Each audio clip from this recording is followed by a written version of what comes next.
મ્યાનમારમાં ફસાયેલા ભારતીય યુવકો મામલે ઇન્સ્ટાગ્રામ ચેટથી મોટો ખુલાસો થયો છે। કુલ 22 ગુજરાતીઓ ફસાયા હોવાનો ઉલ્લેખ છે। સાંડાસાલ ગામનો એક યુવક ફસાયો છે। વડોદરાના 6 યુવકો ફસાયા હોવાનો પણ ચેટમાં ઉલ્લેખ છે।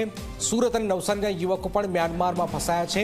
ઇન્સ્ટાગ્રામ પર ચેટમાં કરી સરકાર પાસે મદદની ગુહાર સાંડાસાલના ગુંજ શાહની માતાએ સરકારને વિનંતી કરી છે। આપ જોઈ રહ્યા છો મ્યાનમારમાં ફસાયેલા ભારતીય યુવકોનો મામલો છે।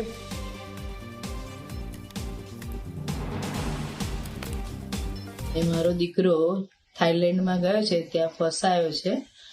મ્યાનમારની સરકારે એમનું ઇમિગ્રેશન કરી દીધેલું છે અને આપના સરકાર શ્રીમાં તેમને પહોંચતું પણ કરેલું છે અને એ લોકોને લાવવા માટે ત્વરિત કાર્યવાહી કરે એવી અપીલ કરું છું। સરકાર પાસેથી શું માંગણી છે તમારી? છોકરાઓને પાછા લાવવાની। કેટલા સમયથી ત્યાં છે? 4 મહિનાથી ગયા છે અને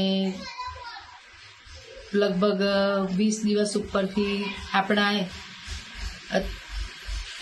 એમ્બેસીમાં અમે એની ફાઇલ પહોંચતી કરી દીધેલી છે, બધા જ છોકરાઓને, ઇન્ડિયન છોકરાઓને, અને બધા જ ઇન્ડિયન છોકરાઓને પાછા ઇન્ડિયામાં લાવે એવી સરકારશ્રી પાસે અમારી માંગણી છે।